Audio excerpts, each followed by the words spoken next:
What's up? It's Marco back in on This Week in Soccer, the weekly show where we cover all things U.S. men's national team. And man, transfer window finally slammed shut. Very few games this weekend, basically only MLS to talk about. So just want to talk about injuries for the U.S. men's national team. Don't really need to cover the performances, done that already. So yeah, I just want to cover basically the personnel situation that we have at the moment. And I feel like the most pressing thing, honestly, the biggest news story in a while for the USA team is Weston McKennie being sent home due to violating COVID protocols. And man, I'll be honest, I feel like this is getting blown way out of proportion. Like, man, you saw Landon Donovan go on a podcast and just bash Weston McKennie, and like, I honestly don't see the huge deal of this.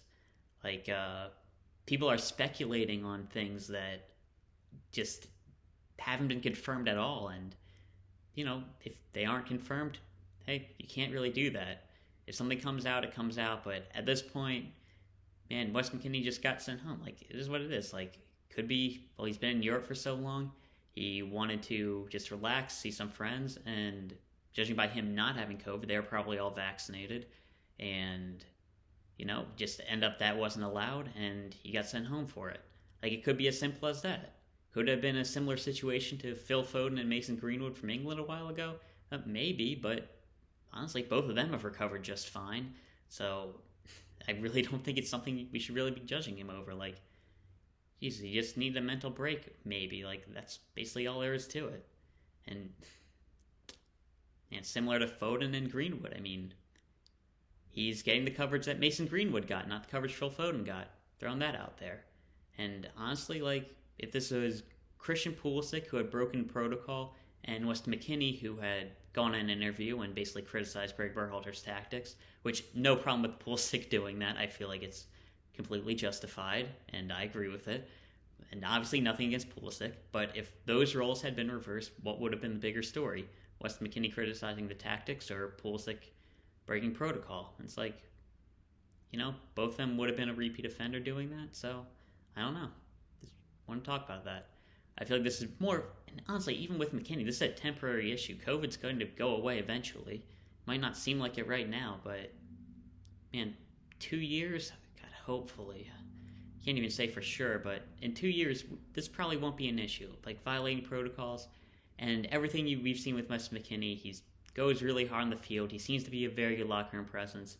I don't feel like this is something we should really be getting on him for and just dragging Weston McKennie over this. I feel like we should be sticking up for him.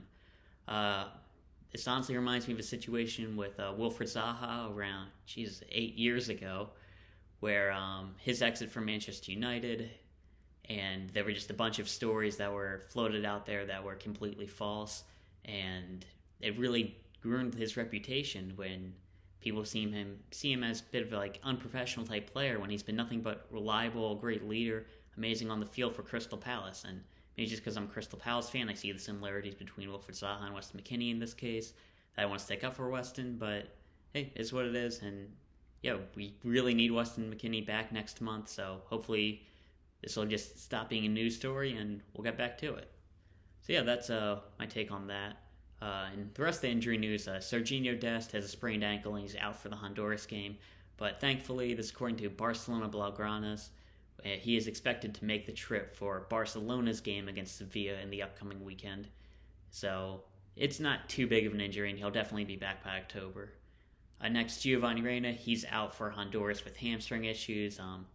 There have been reports of him having like little injuries in Dortmund, basically since the start of preseason, or since the start of the regular season and like end of preseason.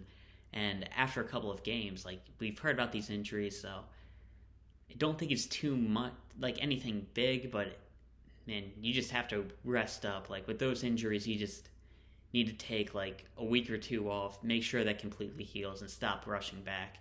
And I can understand him wanting to rush back because he's a competitor. He wants to play as much as possible, but you just have to have a manager get in his ear and just tell him to just have the manager be responsible, say, okay, we can go without you for one game. We need you to get more healthy. So, and Zack Steffen was sent home from qualifiers with COVID. He should be back for Man City by the time their EFL Cup game against Wickham, he's at Man City and he's worried about playing against Wickham. So, yeah, it's kind of bad news in my opinion that he's working on a new contract for Man City because yeah, he seems like he's going to be staying there long term. And man, I don't really like the look of our goalkeeper with the highest ceiling becoming a career backup. I mean, we've seen really talented goalkeepers like John Ruddy, Sergio Romero. Their careers just completely stop because they accept being a backup. And it would be really disappointing if this happens to Zack Steffen. I think I'm going to be more positive and say that this could be him trying to secure his future at the moment, because right now, this season, he doesn't need to play because the World Cup is going to be in November. So if he wants to start during the World Cup, he really only needs to get going by, let's say, really by August 2022 is when he needs to be playing. And I feel like that's pretty simple to do. He could get a loan to the MLS, he could get a loan to another team in Europe. And so at the moment, there's no real harm in him trying to win that number one spot at Man City. And if he does win that number one spot at Man City, like, Jesus, we've got a Champions League goalkeeper on our hands, and that'd be a huge thing. So you can understand wanting that, but at the same time, you need to get game time. You need to make sure your career doesn't stall out. So I think this year it's not an issue, but if he's still the backup at Man City next season, it's a problem. Okay, on to positive injury news. Christian Pulisic returned to fitness. He played over the weekend against Canada, and he looks like he'll be playing against Honduras. Great to see.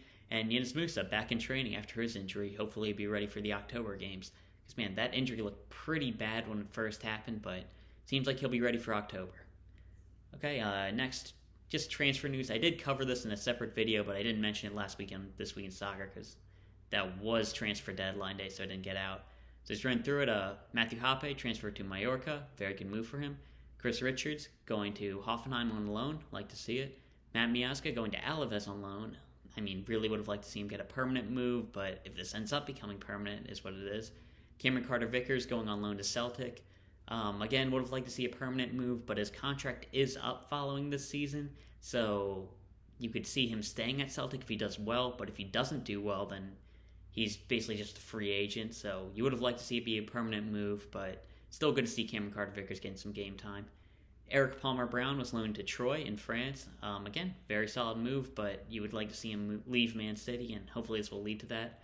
Nicola Giacchini loaned to Montpellier. Man, this one is pretty good because he's just stepping up a level. I'm a bit confused on why he gets loaned from a second-tier team to a first-tier team. I haven't seen anything about an obligation to buy, but you'd assume if he does well in Ligue 1, he's not going to go back to Ligue 2, so I'm expecting him to stay. In no news action, we got Reggie Cannon. He's staying in Portugal. He's staying in Boavista. I feel like he wanted to move out. He's been linked to so many moves, but just didn't end up happening. And I don't think it's too bad because Boavista is still a good place to develop. You've seen some good right backs come out of Portugal, like who is it? Portuguese dude who went to Chelsea. That's one for I can remember. Why am I forgetting his name? Paulo Ferreira? Was that it? I don't know. But yeah, I'm not too mad at the move. Portugal's a good place to develop. And lastly, Justin Che, according to Bundesliga Moves, is still wanted by Bayern. So, yeah, you like to see that. I mean, another center back at Bayern Munich wouldn't be too bad. He'd probably go to their second team, but that's still not the worst action. I think it's Bundesliga 3. So, yeah, we'd like to see that. So that's all the transfer recaps. And in playing, the only guy who I covered who had a good performance, and outside the national team, Daryl Dike, he made his first start back from injury, and he scored for Orlando as he tries to get back into the national team. I mean, striker's such a iffy position at the moment. I mean, you got Pefok, Sargent, Zardes, Pepe, DK, maybe Matthew Hoppe plays striker there. And yeah, we just need somebody to step up and do it. And if Daryl Dike can keep this up, hopefully it can be him because I'm really rooting for Daryl Dike. I like his upside. And yeah, that's all I'll talk about this week. Yeah, interesting week. The injuries do suck, but hopefully a team will be able to bounce back through that. And yeah, that's all I'll talk about. See ya.